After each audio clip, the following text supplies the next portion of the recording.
Hola, soy Ronnie Alejandro Álvarez Rodríguez. Soy alumno del Profesional Superior Universitario en Infraestructura y Desarrollo Comunitario. Hoy les voy a hablar sobre la red de agua fría de una construcción.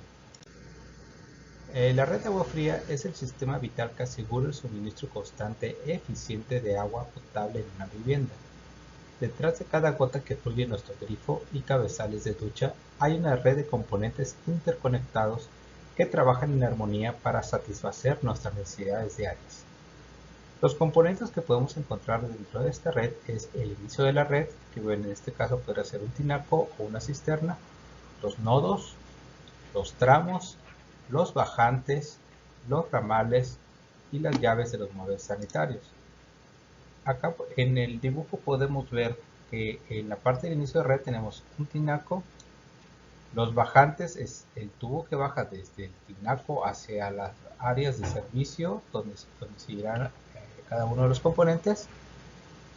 Los ramales, que viene siendo la distribución hacia cada uno de los componentes. El nodo, que es el punto entre el ramal y el componente.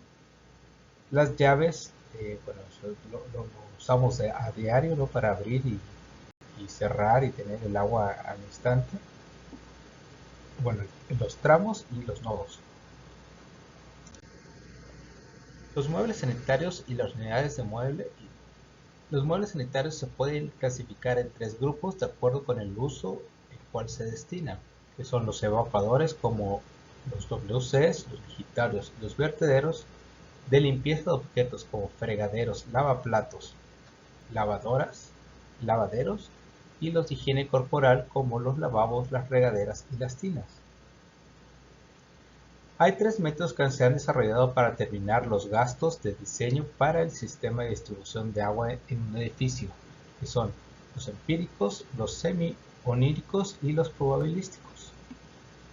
El gasto máximo instantáneo es el máximo volumen de agua por unidad de tiempo que se puede requerir en cualquier instante dentro de la edificación, dependiendo del uso de la instalación, tipo de muebles de la instalación de tanque o fluxómetro, el número de muebles y la simultaneidad de uso.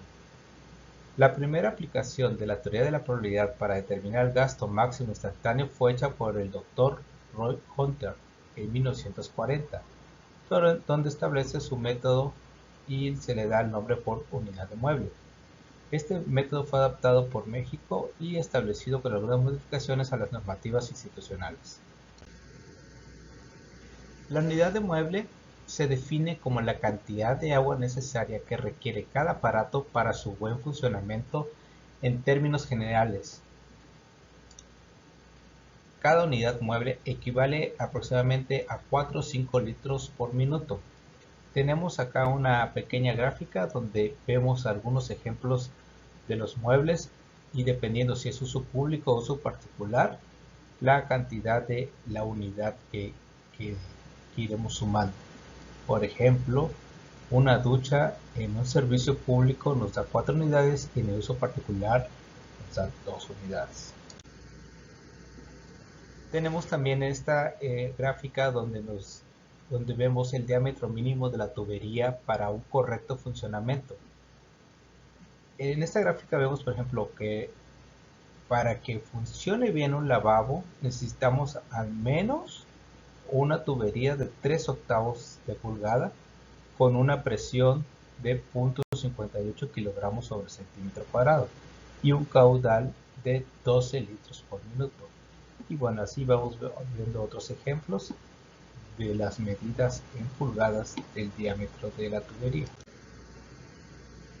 Dentro de esto tenemos unos valores recomendados, que es una tabla de valor del mueble, donde dependiendo la suma que tengamos de los muebles que se cuentan en la vivienda o en el edificio, sabremos un aproximado de el mínimo recomendado para el diámetro de la tubería.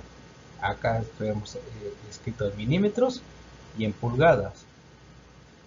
Por ejemplo, si en una unidad mueble de 9, de una suma que nos dé de 9, tendremos milímetros, una tubería de 19 milímetros que equivaldría a una tubería de 3/4 de pulgada.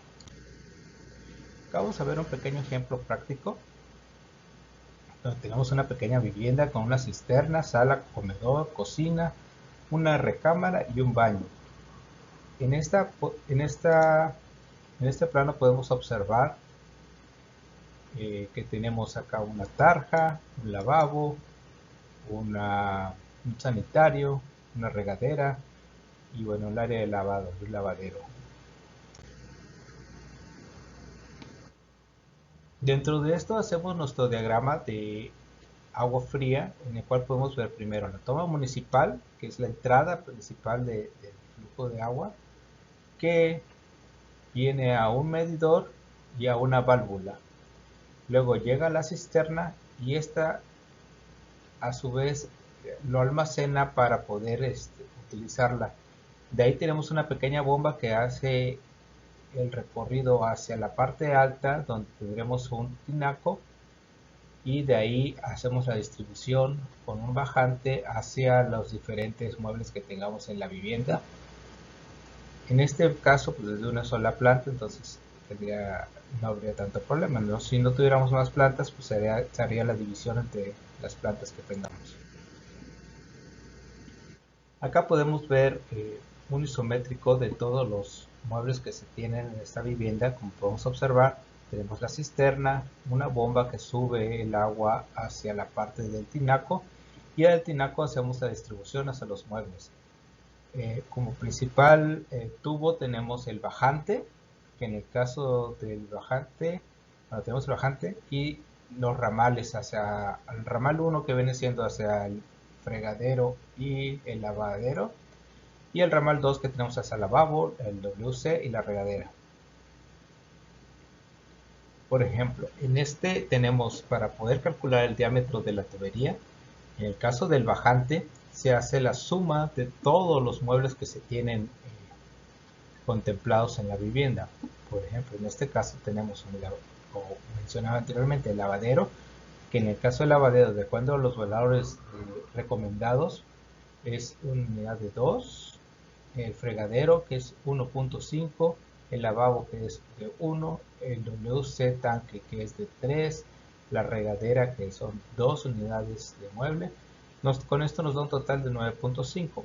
Con este total, lo que vemos en los valores recomendados es que nos da 9, serían 19 milímetros, 3/4 de pulgada. Pero como es 9.5, tendremos que subir a la siguiente medida estándar comercial que se tiene, que sería de 1 pulgada, para poder tener un correcto funcionamiento de todos nuestros muebles y sobre todo la presión adecuada y el caudal. En el ramal 2 ya se ve que bajan, por ejemplo, el lavadero y el fregadero. Tenemos una unidad mueble de 2 y de 1.5 respectivamente, con un total de 3.5. De acuerdo a los valores recomendados, 3.5, tenemos el valor de 3, pero como es mayor, tendríamos que ir al siguiente valor. Por lo tanto, tendríamos que tener una tubería de 3/4 de pulgada. En el ramal 2 tenemos el lavabo con una unidad mueble de 1, el WC con una unidad mueble de 3 y la regadera con 2, dándonos un total de unidad mueble de 6. Con esto también nos vamos al valor de 9, que sería de 3/4. Entonces acá tendríamos una tubería de bajante de 1 pulgada y las ramales que vendrían siendo en 3/4 de pulgada. Como conclusión, en resumen, una correcta planeación de una red de agua fría garantiza un suministro confiable y eficiente de agua potable, contribuyendo al bienestar y la comunidad de los usuarios, así como al cuidado del medio ambiente y los recursos naturales. Es importante seleccionar los mejores materiales que se tengan disponibles para garantizar el correcto funcionamiento de los equipos. Todo esto también contemplando las bajantes, los diámetros de los tubos, y tratar de no hacer mucho desperdicio en estos para tener un ahorro. Bueno, sería todo por mi parte. Muchas gracias.